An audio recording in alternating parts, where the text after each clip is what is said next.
Selamat datang di kisah-kisah horor para pendaki. Di mana di episode kali ini saya akan bercerita tentang seorang pemuda bernama Raka yang memilih mendaki Gunung Merapi seorang diri. Ia tak tahu bahwa pendakian itu akan menjadi perjalanan terakhirnya. Perjalanan yang membawa bertemu dengan para makhluk yang sudah berabad-abad menjadi penguasa di Gunung Merapi. Tidak usah basa-basi lagi, mari kita sama-sama menyaksikan kisahnya.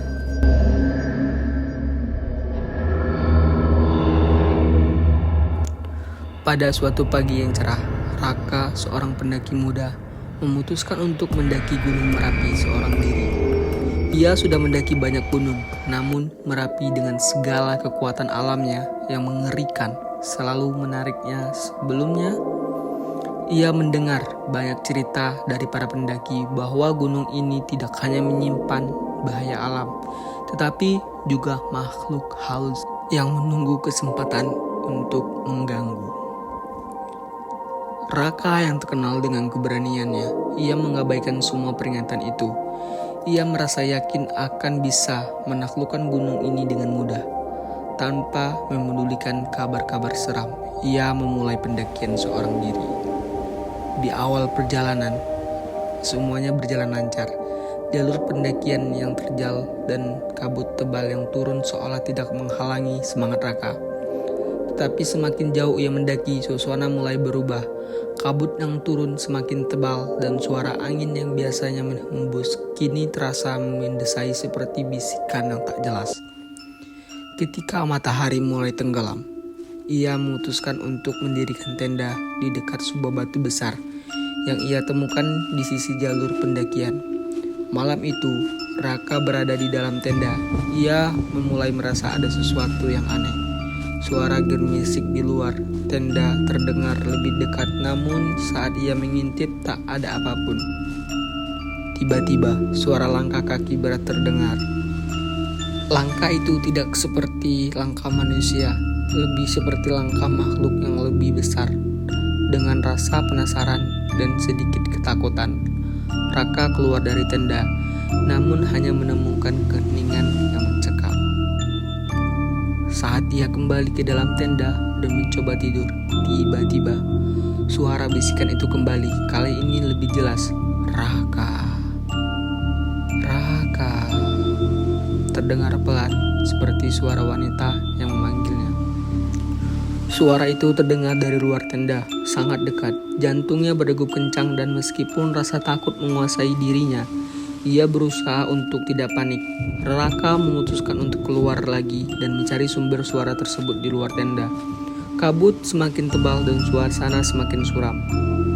Saat ia melangkah lebih jauh ke dalam kabut, tiba-tiba ada sesuatu yang bergerak cepat di depannya. Sebuah sosok berbaju putih dengan wajah pucat, rambut panjang yang terurai, berjalan menuju ke arah jurang. Raka yang sudah merasa terhipnotis mengikutinya tanpa bisa mengendalikan diri. Sosok itu berbalik dan menatapnya dengan mata yang kosong, tanpa suara.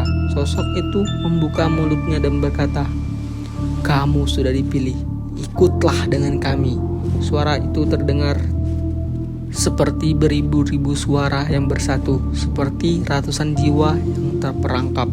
Saat itulah Raka merasa tubuhnya terhimpit oleh kekuatan yang tak terlihat, seperti ada tangan gaib yang mengikatnya, membuatnya tak bisa bergerak, dan ia berteriak, "Tolong, tolong!" Namun tak ada satupun yang mendengarnya. Di hadapannya sosok itu berubah, wajahnya mulai meleleh dan berubah menjadi wajah yang lebih mengerikan, seperti rangkaian tulang yang dipenuhi oleh daging-daging busuk. Tangan sosok itu berubah menjadi cakar panjang, mencakar-cakar udara dengan suara mengerikan. Itu adalah makhluk halus Gunung Merapi. Makhluk itu yang selama ini hanya menjadi legenda di kalangan para pendaki. Raka mencoba melarikan diri, namun semakin ia berlari, semakin ia merasa terperangkap dalam lingkaran yang tak berujung. Setiap kali ia menoleh, sosok demit itu ada di belakangnya, mengikuti dengan langkah-langkah yang lebih cepat. "Kamu tak akan pernah bisa keluar dari sini." Suara itu berbisik lagi, lebih keras dan lebih mengecam. Raka yang semakin kelelahan dan tercekik oleh kekuatan, akhirnya terjatuh ke dalam jurang yang dalamnya di sisi gunung. Sejak saat itu tidak ada yang pernah menemukan jasadnya, hanya jejak yang mengarah ke jurang yang curamnya dan sebuah batang pohon besar yang patah, seolah menandakan bahwa Raka telah diseret oleh kekuatan yang tak terlihat. Sejak itu, Raka dinyatakan hilang. Pencarian yang tak pernah berakhir. Beberapa hari setelah hilangnya Raka, tim SAR mencoba mencari jejaknya.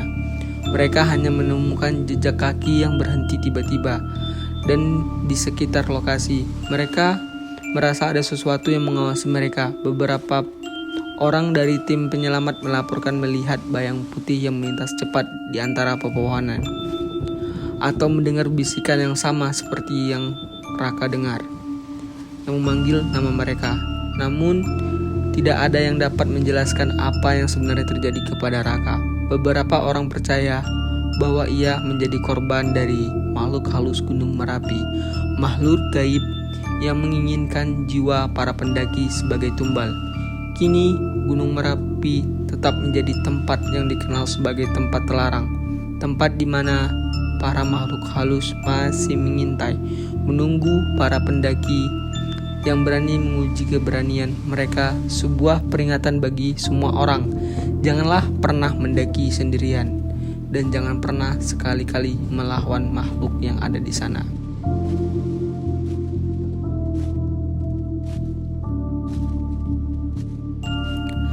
Itulah kisah pendakian Raka yang dibawa oleh makhluk gaib di Gunung Merapi. Mungkin ada dari teman-teman yang memiliki kisah tentang pendakian atau kisah horor lainnya, silakan kirim melalui email yang tercantum di bawah. Sekian dan terima kasih. See you next time.